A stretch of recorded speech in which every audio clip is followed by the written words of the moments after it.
Rokorobo bọ́lọ̀ tí wàá fún wọn nífẹ̀ẹ́ kò lágbègbè wọ́n sọ gbogbo wọn ò fi ti bà sí ayé wọn ó fọ́ fọ́ bí gbá ó lápá bí àwùjẹ ńlá ó fàyà pẹ́rẹ́gẹ́dẹ́ bí apá àtọ́sẹ́ ya kí kó má parúgbó lè fẹ́ ká oṣù tó ní ayé láti ìbálẹ̀ tó tẹ̀lé lẹ́kẹ́ bá a bá dóko gbajúmọ̀ ọ̀dọ̀ ǹjẹ́ ìbá bàbá ìbá yèyé ìbá olúwo ìbò ojúgbọ̀nà àtìyá àwòdáṣe ní kóró mọ́sà ìgbà àwa ọ̀dáṣe àwa ọ̀dáṣe elédùnmáre ọba tó ń gbẹ̀yìn káàwí lónìí.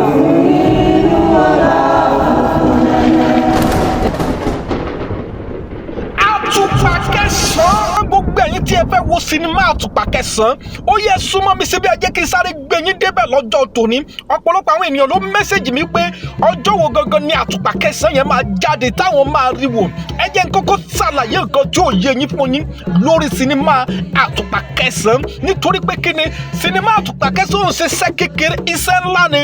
sinimá Atupa Kesan ló máa jẹ́ iṣẹ́ àkọ́kọ́ tó yẹ kó lọ sinimá ṣùgbọ́n tó fi nítorí àwọn ènìyàn àwọn olólùfẹ́ wa tí wọ́n fi nítorí ẹ̀ gbé wá sórí YouTube sinimá ló yẹ kó gbéṣẹ́ yẹn lọ ṣùgbọ́n wọ́n wá wò wípé àwọn ìlú kan wà tó jẹ́ pé kò sí sinimá bẹ́ẹ̀ ni tí wọ́n bá gbéṣẹ́ lọ sí sinimá kì í ṣe gbogbo ènìyàn ló máa rí àǹfààní àtìrìwò bó tiẹ̀ jẹ́ wípé wọ́n á rí owó ńlá pa ń bẹ̀ tí wọ́n bá gbéṣẹ́ lọ sí sinimá ṣùgbọ́n gbogbo ènìyàn kan ló máa ní àǹfààní àtìrìwò fún ìdí èyí ni àwọn ìgbìmọ̀ kan ṣe wá jókòó pé ká gbéṣẹ́ wá sórí YouTube láti fún gbogbo ọmọ Nàìjíríà àti gbogbo àgbáyé ní àǹfààní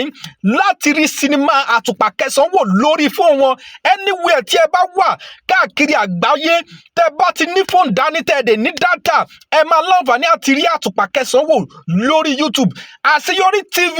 channel tẹ wà yìí ibẹ̀ láti máa ṣú Atupa Kesan nítorí pé kíni a ti ń tò iṣẹ́ lọ́wọ́lọ́wọ́ a ti ń ṣe arrangement ẹ̀ lọ́wọ́lọ́wọ́ ó máa jáde sórí YouTube lórí channel tẹ wà yìí Aseyori TV sinimá Atupa Kesan kọjá bẹ́ẹ̀ òun ni sinimá àkọ́kọ́ tó yẹ kó lọ sinimá tí wọ́n wá wò pé nítorí àwọn olólùfẹ́ wa àwọn èèyàn wa ẹ jẹ́ ká gbé lọ sí YouTube ẹ jẹ́ káwọn ènìyàn mọ nǹkan tó wà nínú iṣẹ́ yìí nítorí pé kí ni iṣẹ́ yìí máa fa YouTube ya ó wà yẹn a fẹ́ kó wọ 3 million views láàrin 1 hour tá a bá upload ẹ̀ sórí YouTube yìí Aseyori TV fún ìdí èyí ẹ máa tẹ subscribe button yẹn ẹ máa subscribe tá a bá máa jù báyìí ẹ̀yin lẹ máa kọ́kọ́ rí tá a bá máa ju Atupa Kesan sórí YouTube ẹ̀yin lẹ máa ṣe kí ni lẹ máa kọ́kọ́ rí Atupa Kesan wò iṣẹ́ tí wọ́n ti tan àtùpà tó lé ní 500 ẹ̀yin náà wò pé ó lọ fà nítorí pé kí ni wọ́n ná owó sísẹ̀ yìí story yẹn lásán ó make sense pàtẹ́ bá wo story Atupa Kesan èmi gẹ́gẹ́ bí ẹnìkan mo wà location ibi tí wọ́n ti ya Atupa Kesan yẹn òun ni mo ṣe ń pariwo ẹ̀ fún gbogbo ènìyàn wípé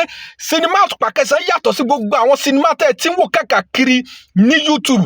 ní sinimá ní Netflix eléyìí yàtọ̀ sí gbogbo àwọn sinimá tẹ́ ẹ ń wò yẹn sinimá Atupa Kesan ó máa fa YouTube ya ẹ máa tẹ subscribe button yín kẹ́dẹ̀ máa tẹ́ sí comment section wípé drop Atupa Kesan ẹ jẹ́ ká rí comment yẹn wípé ẹ ti ṣetán láti wo sinimá Atupa Kesan ẹ máa tẹ́ sí comment section wípé drop Atupa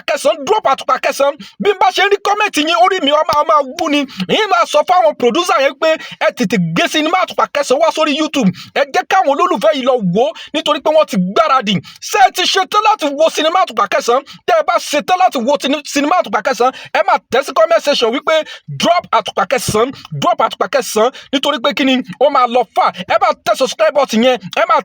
tẹ kẹ́dẹ̀ máa share video yìí ẹ join mi lórí Facebook Samuel Olúwayẹmí lórí TikTok Samuel Olúwayẹmí ibẹ̀ láti máa ṣe PR Atupa Kesan láti máa ṣe ìpolówó Atupa Kesan láti máa fún yín ní update bó bá ṣe ń lọ ẹ máa share post wa káàkiri Facebook YouTube TikTok ẹ máa share post wa ẹ dẹ̀ máa tẹ sí comment section wípé drop Atupa Kesan